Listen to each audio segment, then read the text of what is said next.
First of all, thank you very much for coming today to the National Human Animal Bond Awareness Day, and we're very grateful to the Donkey Sanctuary for warmly welcoming us here. Last year we were at Battersea Dog and Cats Home, and this year we're very pleased to be down in very sunny Sidmouth. We're lucky today, aren't we? Really lucky. And he is knocking over the water bucket right now. So we'd like to start the day with an introduction to the Donkey Sanctuary, what they do. So Faith, would you like to tell us what your role is in the Donkey Sanctuary here? So I'm Deputy CEO of the Donkey Sanctuary, and my job is to look after all of our donkey related operations. So our sanctuaries, our rehoming work, veterinary welfare research. So anything that happens with donkeys either here in the UK, in wider Europe, or indeed internationally comes under my remit. Okay, quite a big role. It's the best job in the world. How long have you done it for? Nearly 20 years. 20 years. And how did your interest in donkeys begin? It began right here when I was 7 years old, and I first visited the Donkey Sanctuary and indeed came into this building and just absolutely fell in love with these animals. So I was always obsessed with any kind of fluffy animal, but there was something about donkeys when I first met them, and that meant I became a supporter of the Donkey Sanctuary, and it's become my life ever since, really. And have you travelled with the role? I have, yeah. So I've been to most of the places that we work in internationally. I've been really privileged to meet donkey owners all over the world. So places like Mexico, Ethiopia, Egypt, India, places where donkeys are working animals. Okay, very different than here in the UK. Yeah, absolutely, although the donkeys are very similar.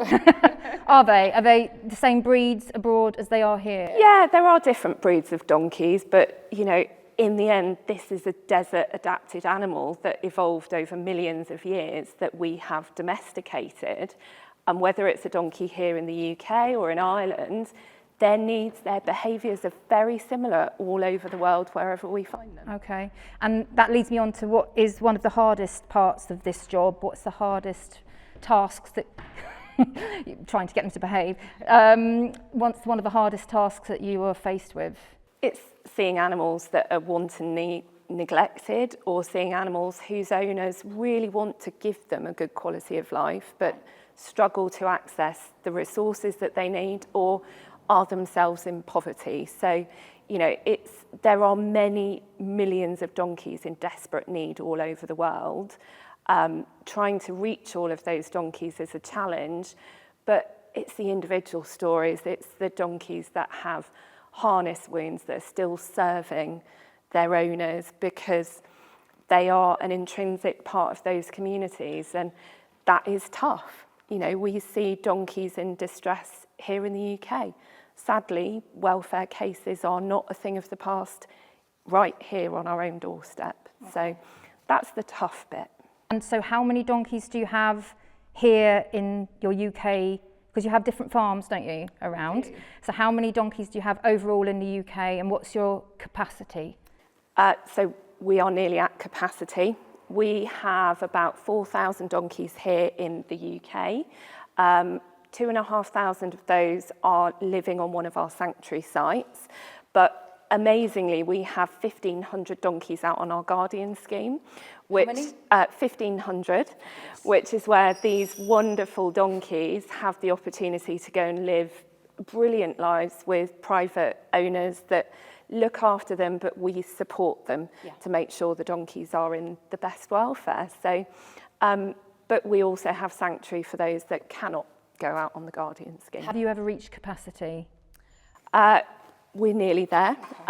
It's a really difficult time for all animal welfare organisations, so we will always try and support the donkeys in greatest need here in Great Britain, but our resources are finite, so it's a case of trying to find the capacity that we can. And you've got a centre in Ireland, haven't you? We've got 4 farms in Ireland and a number of donkeys again being looked after on the Guardian scheme.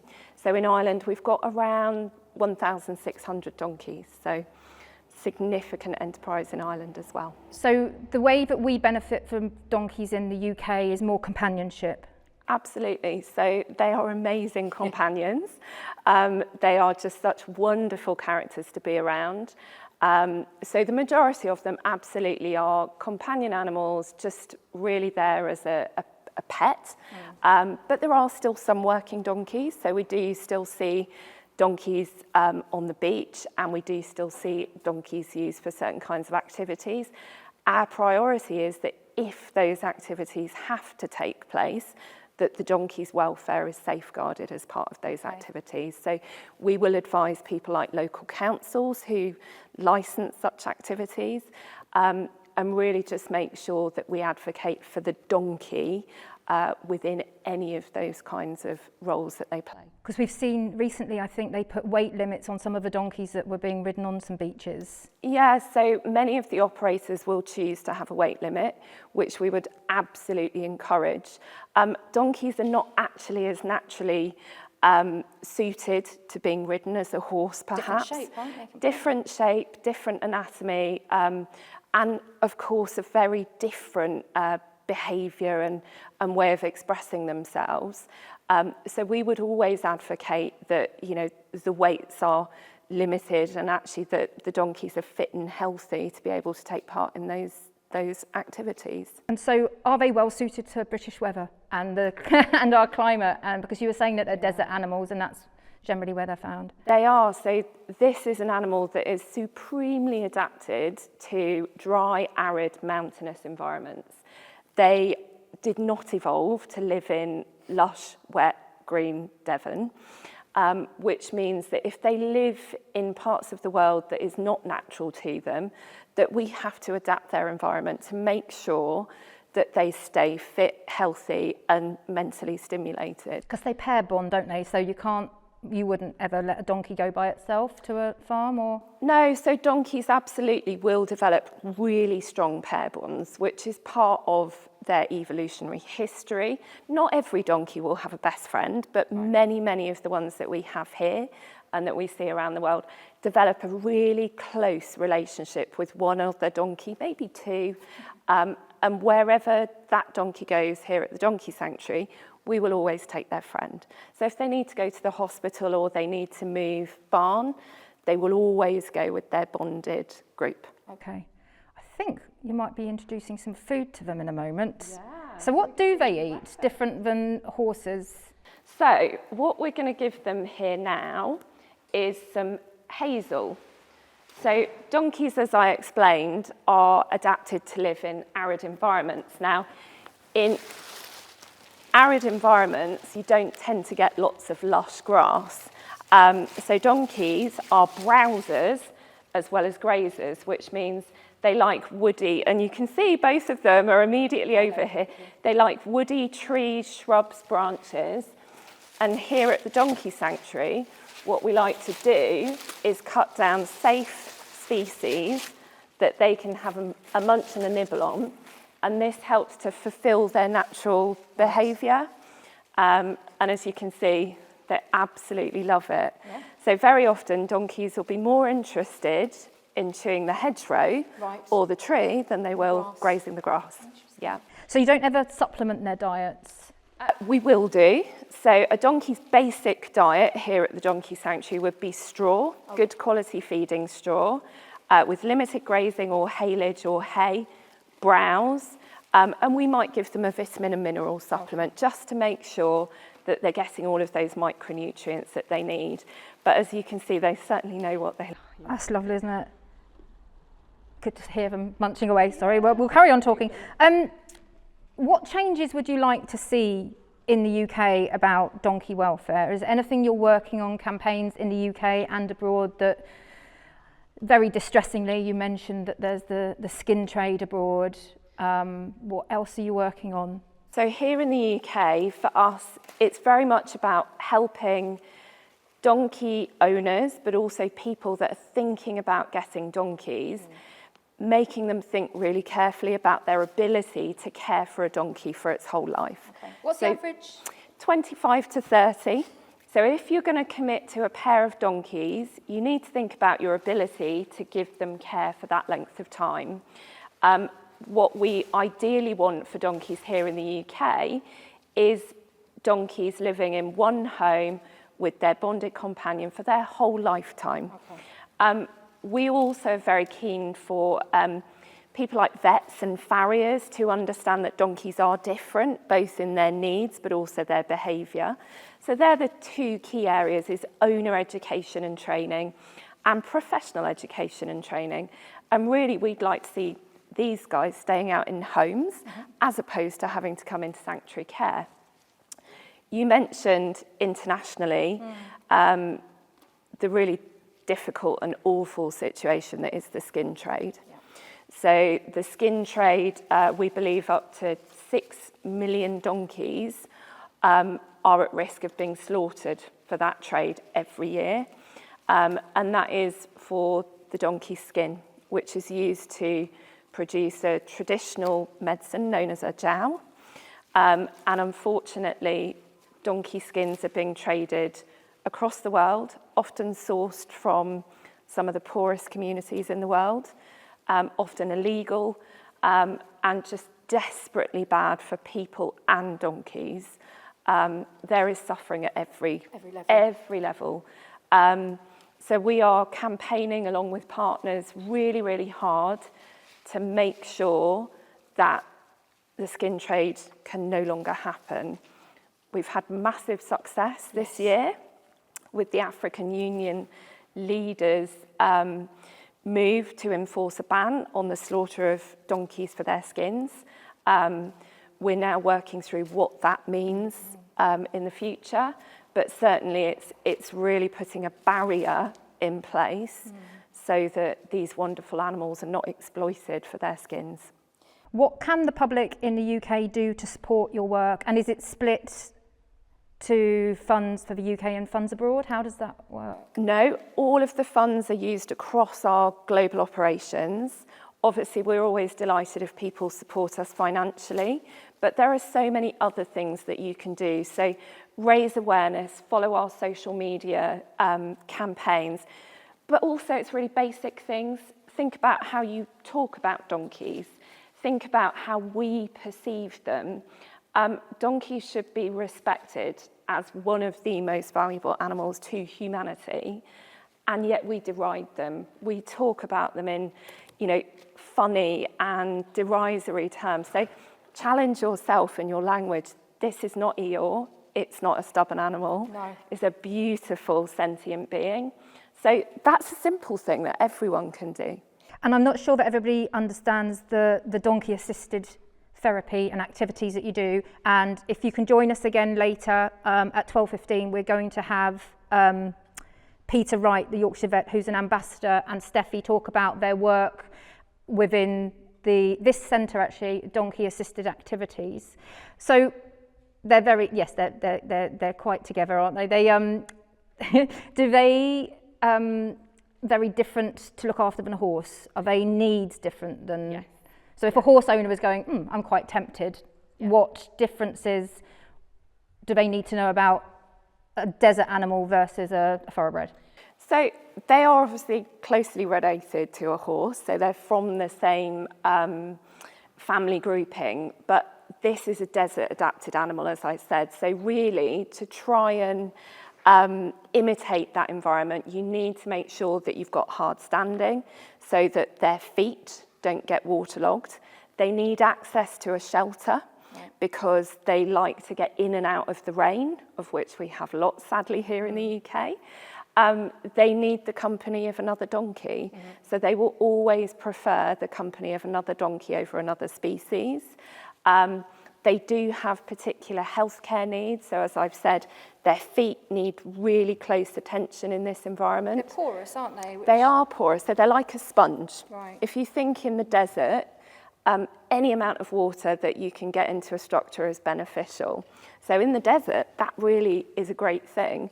Bring them here or to another wet climate, they're constantly taking in water, which means that they can become really waterlogged, and that leads to things, like infections like seedy toe and white line disease. Okay, so you have a veterinary hospital and farriers nearby, not here at the centre? We do, yeah. So we have a bespoke donkey hospital where everything is built with donkeys in mind, whether it's the smaller stable doors or the size of the operating table. And they have access, if any of our donkeys here need it, they have access to that world-class facility. Okay, so you've got miniature donkeys here. What's the largest donkey that you have? We have, probably our largest is Percy the Poitou, who would be around 14 hands high for people that work in horse heights. The Poitou donkey originates from France. They are extremely hairy, very easy to tell the difference. And they were originally bred to breed large mules for farm work and actually, sadly, war. So those larger mules were often from a Poitou donkey stallion. And do you have stallions here? We don't. So we have a complete no breeding policy. If we are relinquished a stallion, we'll castrate them on arrival. There are way too many donkeys that need good homes without adding any more into the mix. So they're all geldings. Yeah. And do the geldings and mares behave differently? Are they seasonal like mares, or are they not quite so? Donkey jennies certainly tend to cycle throughout the year. Okay. So even in this weather? Yes, absolutely. So then they're not quite the same as horses. Okay. And certainly what I would say is that male donkeys will still keep a lot of the characteristics of a stallion donkey, despite being a gelding. So it's often one of the questions that we're asked, is my gelding actually a stallion? And the answer is no, it's a donkey. And they just keep that more natural behaviour. Okay, so you were saying about sort of we need to perceive them differently. I suppose that can start with school.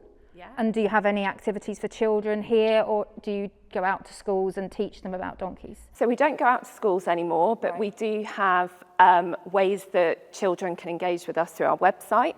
There's also the amazing visitor centre here, which has nearly 500,000 visitors every year.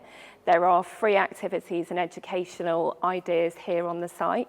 But if people visit our website, they can have a look at some of the other activities that we offer. And what's the oldest donkey that you've had here? How long have they lived for? Gosh, we've had donkeys that have lived into their 40s. Wow. That is unusual, but we've certainly had donkeys that have got to their mid-40s. And you mentioned about the hospital. Do the vets see very different conditions than they do with horses? Many of the same conditions. Colics? Colics, although colic in a donkey is really serious. So very often by the time that a donkey is showing you really overt signs of colic, things have progressed too far. Very often foot disease, sarcoids, as with horses, can be a significant issue. Most of the same conditions, to be honest. But feet, dental disease, very often, sadly, donkey owners do not engage with preventative dental care.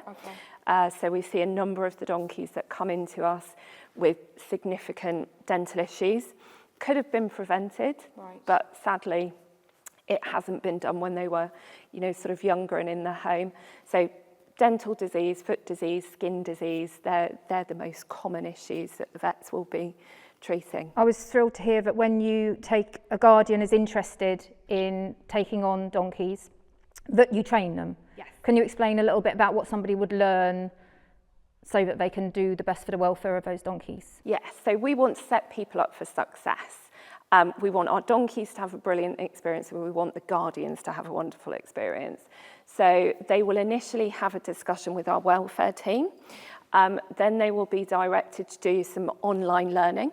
So we have a freely available educational offering where people can go and learn about basic donkey care and needs. If people think, that's still for me, then they'll have a practical training session, which is all around handling and behaviour, and again, some of those differences that we see with donkeys. And once somebody's gone through that process, we'll then match the right donkeys to the right home, making sure that we send donkeys that meet the needs of that home. So if it's a less experienced home, we'll try and perhaps match some quieter donkeys. Right. And then they will get full support throughout their guardianship programme with us. So our welfare advisors will visit, but we're always on the end of the line. So. And your welfare visitors, your welfare officers, you said, how many do you have out and about, and what are the challenges they're seeing today? Yeah, so it's a team of around 20 that cover the whole of the United Kingdom and Ireland. We also have welfare staff out in mainland Europe. Much of their sort of day will be routine visits to check our guardian donkeys, but they will also be called to welfare cases. So if it's a donkey-related case, we will often get called in by partners. So that may be a partner like the RSPCA, for example, or one of our other equine welfare partners. And they will go in and either assess the situation, if we can give some advice and help an owner to make improvements. It is always, wherever we can, it's a collaborative approach. So very often owners might be struggling with the knowledge that they have, but also sometimes getting a donkey-friendly vet or a donkey-friendly farrier. That's a really good point. But not all the vets, do they train the new graduates with donkey health, or is it something they have to go out and learn and take an interest in themselves? Yeah, so we're doing our best to get to every single vet school here in the UK and more widely. We already visit a number of the veterinary schools, but our priority is to make sure no graduate vet hits the ground without having some basic awareness of donkey needs. And that really is a priority. Same goes for farriers, because obviously donkey feet are different. Again, trying to make sure that the farriers that are out there delivering the service actually know how to trim a donkey foot. Okay. And how many donkeys do you think that you have that require guardian homes right now? We certainly have got a good number of donkeys that would be delighted to have a guardian home. So we've got approximately 30 that are in the training pipeline that we will be looking for the right kinds of homes for. Fantastic. Yeah, but if people are interested, please go onto our website. Yes. There is a form for you to fill out, and we'll assess that, and you can take a look at the resources there and see if it's something for you. And do they deal with the British weather in the winter? Do they have to be rugged? Do they have to be clipped? No, so we advise not to clip donkeys unless there's a health need. Right. Some older donkeys or donkeys with health needs may benefit from a rug. It has to be a donkey-specific rug. Okay, what's the difference? So you'll see donkeys have very narrow chests, and if you try and put a horse rug on a donkey chest, it'll often restrict them. Didn't think So of that. you can get, and also they tend to have this wider barrel. Yes. So again, they benefit from something that fits a donkey shape, not necessarily a horse or pony shape. They're interested now. Very nosy. I want to ask about what you've got at home. What have you taken home? Well, I don't have donkeys. I have to say I've got many of them at work, but at home I have a miniature mule, a miniature Shetland, a horse, 2 dogs, a cat, a menagerie of birds, basically many of the animals that nobody else wanted that ended up coming to live with me. I suppose that's a myth about donkeys that you want to dispel. What's something about a donkey that you think they shouldn't think that? Is it the stubbornness? Yeah. So anybody that says donkeys are stubborn just doesn't understand them. Right. So donkeys are intelligent, social, and very, just really amazing creatures. So what we mistake for being stubborn is a donkey taking a moment, thinking about a problem that's been put in front of them, Right. and making a good decision. Taking time. Absolutely. So if it was a horse, if something scared them in the hedge, horse would flee. Yeah, They would run away. Yeah. Donkeys don't do that. They Right. tend to stand and think, what's my best option here?